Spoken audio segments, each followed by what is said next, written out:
João capítulo 4, por favor. João 4. Evangelho de João, capítulo 4.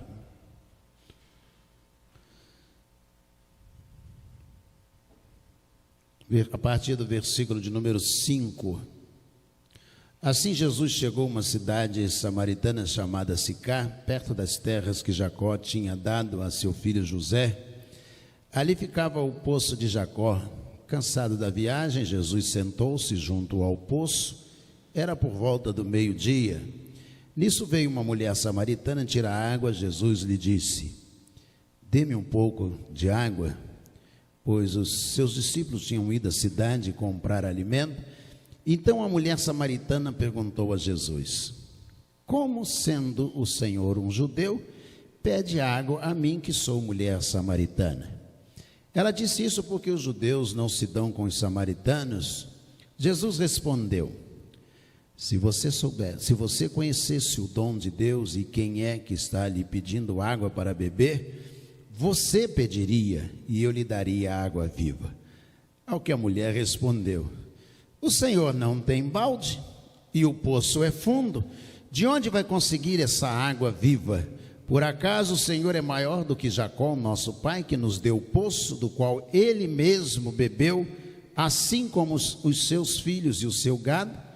Jesus respondeu: quem beber desta água voltará a ter sede, mas aquele que beber da água que eu lhe der nunca mais terá sede. Pelo contrário, a água que eu lhe der será nele uma fonte a jorrar para a vida eterna. A mulher lhe disse: Senhor, quero que me dê essa água para que eu não mais tenha sede, nem precise vir aqui buscá-la. Jesus disse: vá, chame o seu marido e volte aqui. Ao que a mulher respondeu: não tenho marido. Então Jesus disse: você tem razão ao dizer que não tem marido, porque já teve 5 maridos, 5, e esse que agora tem não é seu marido. O que você disse é verdade. A mulher então lhe disse: agora eu sei que o Senhor é um profeta. Só até aí. Senhor, muito obrigado pelo privilégio que temos de separar o tempo deste dia para estar na casa do Senhor em adoração ao Senhor. Venhas tu mesmo, ó Deus, abençoar-nos, tocar-nos, ó Deus, com a manifestação e o querer do Senhor sobre nós. Toma a tua palavra e semeia não somente aos nossos ouvidos, mas também sobre o coração de cada um de nós. É o que nós te pedimos em nome de Jesus. Amém. Amém. Estamos no mês da família e aí nós encontramos um texto de um diálogo com Jesus. Os samaritanos haviam sido expulsos, ou se preferir a forma regular do verbo, expulsados de Jerusalém, para fora de Jerusalém, por causa do casamento com não-judeus e não-judias. Então eles foram expulsos. Quando retornam da Babilônia, eles expulsam os judeus chamados judeus impuros, e por não poderem estar em Jerusalém, por serem considerados impuros, mestiços, eles e seus filhos são todos expulsos dali e eles vão parar em Samaria. Na região de Samaria, eles vão se estabelecer, e os judeus cortavam caminho para não passar onde estavam os samaritanos, pessoal de Samaria, os judeus samaritanos. Então, quando tinha que passar no território de Samaria, os judeus, eles cortavam caminho e passavam por outro lugar. E Jesus resolve ir à região de Sicar, e os discípulos então vão comprar alimento, e Jesus se aproxima do poço, e a mulher está puxando água. Ela é mulher samaritana. Era proibido Jesus conversar com ela, Jesus estar com ela, dentro da cultura religiosa judaica. Nenhum judeu iria parar para falar com uma mulher samaritana. Ela era impura e tornaria impuro também o judeu que se aproximasse dela. Jesus se aproxima do poço, ela está ali puxando água, E Jesus diz a ela: mulher, dá-me de beber. E ela, percebendo que Jesus era judeu, e provavelmente chamado judeu puro, ela diz: como podes, tu sendo judeu, conversar comigo que sou samaritana? Ou seja, tu que és puro, conversar comigo que sou impura, tu me pediste água, e como pode? E Jesus diz a ela assim: se você soubesse qual é o dom de Deus e quem eu sou, você iria me pedir água e eu daria a água viva a você. Ela olhou para o poço, olhou para as mãos de Jesus e disse: o poço é fundo, você não tem caçamba, não tem corda, como é que tu has de tirar a água do poço para me dar água? E Jesus disse: se você beber dessa água, você vai tornar a ter sede, mas se você beber da água que eu lhe der, há de fazer uma fonte, não só em você, mas em qualquer pessoa, que fará com que essa pessoa salte para a vida eterna e nunca mais terá sede.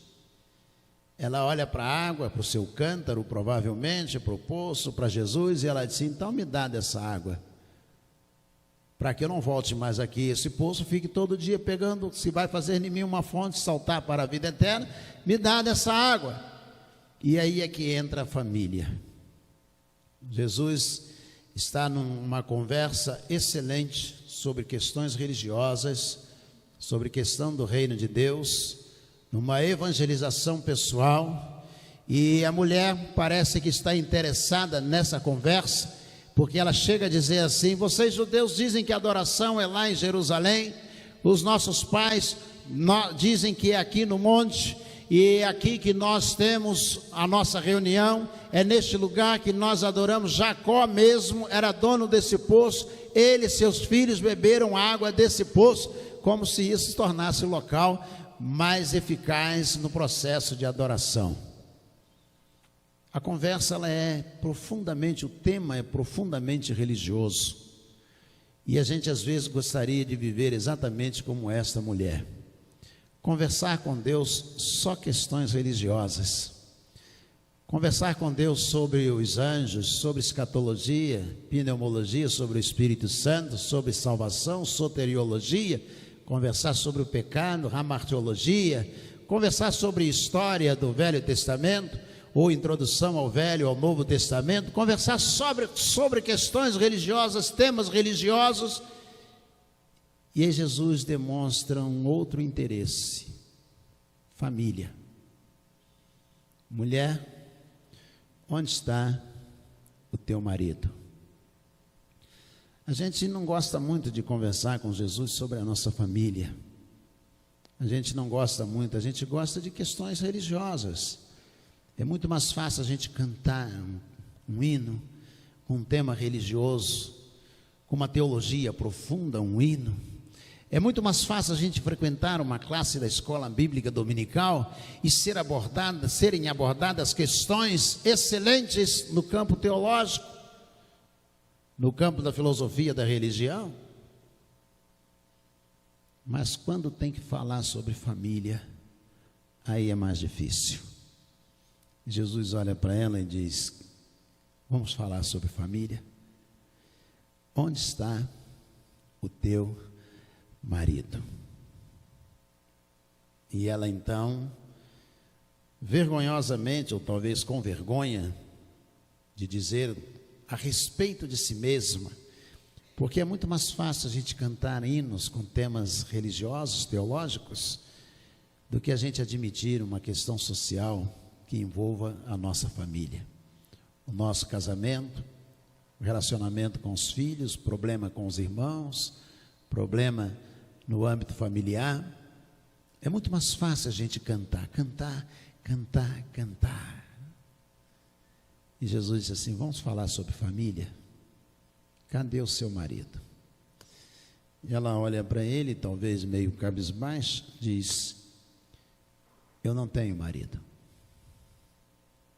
Vamos encerrar a conversa aqui mesmo. Ou seja, eu quero falar de teologia, eu quero falar de manifestações de Deus, eu quero falar de coisas ligadas à história do Velho Testamento. Jesus disse para ela assim: disseste bem, não tenho marido. Jesus insiste no tema família. Ela cortou, como pensando, definitivamente não vamos conversar sobre isso. Eu não tenho marido. Jesus disse: disseste bem, eu não tenho marido. Porque tivesse 5 outros e nenhum deles foi seu marido, e o que você tem agora também não é seu marido. Ela corta a conversa. Jesus insiste em falar sobre família. É muito importante o mês de maio, porque ele, de certa forma, ele corta alguns temas que nos são prediletos. Por exemplo, no mês de março a gente fala de missões mundiais, da salvação dos perdidos, as pessoas que estão lá fora, estão lá longe, sem Deus, pessoas que estão no Afeganistão, que estão no Iraque, gente que está do outro lado do mundo. A janela 1040, o mundo precisa ser evangelizado e a gente ama falar sobre isto. Depois, no mês de abril, vem a escola bíblica dominical. Coisa boa é ler a Bíblia. Tem gente que não gosta, mas que coisa boa é ler a Bíblia. O livro, todo o Velho Testamento, 39 livros do Velho Testamento, lê o Pentateuco, os 5 primeiros livros escritos por Moisés, depois lê Reis, Juízes, os livros dos profetas, os profetas menores, os profetas clássicos, os profetas menores, e a gente fica maravilhado. E aí chega o mês de maio que Jesus pergunta para a gente assim: e a família? Vamos conversar sobre família? E a família, como é que está? A gente faz, às vezes, igual a mulher samaritana. Senhor, eu não tenho família. Eu não quero conversar sobre minha família. Eu não quero conversar sobre nada do que estou vivendo dentro de casa. Jesus disse: realmente você não tem marido. Você não tem um esposo. Você não conseguiu constituir família, você viveu de aventura, ou seja, sua vida não se materializou, não se concretizou, não se realizou. Você tem um vazio tremendo dentro do seu peito, dentro do seu coração. E aí ela diz assim: nós aprendemos a adorar neste lugar, e Jesus disse: nem aqui, nem em Jerusalém. Você está totalmente errada, tanto no campo religioso ou teológico, quanto no campo familiar. Você está completamente errada. Jesus disse: Deus está buscando adoradores que o adorem em espírito e em verdade. É isso que importa para Deus. Ele está buscando pessoas que o adorem. Eu diria, se eu pudesse complementar ou suplementar o que Jesus disse, Jesus estaria dizendo a ela assim: não importa o poço de Jacó, que Jacó bebeu água, não importa o lugar que construíram o templo lá em Jerusalém, não importa. O que importa, na verdade, não é se você tem ou não tem marido. O que importa é se você quer ser uma adoradora de verdade. A gente às vezes coloca tanto obstáculo, tanta regra para que as coisas possam acontecer, que a gente acaba atrapalhando a consecução dessas coisas. A gente começa a amontoar, como foi feito no judaísmo. Olha, não pode trabalhar no sábado. E agora? E se cair um cabelo no ombro, a gente pode tirar o cabelo? Não, é sábado. A coisa ficou tão difícil que aquilo que era essencial foi se perdendo. Dia após dia, o essencial foi se perdendo. Rubens Lopes contava que uma patroa estava para viajar, chamou a empregada, a babá, e disse para a babá: eu vou ficar 1 mês fora, eu vou confiar meu filho a você, posso? E a babá disse: claro.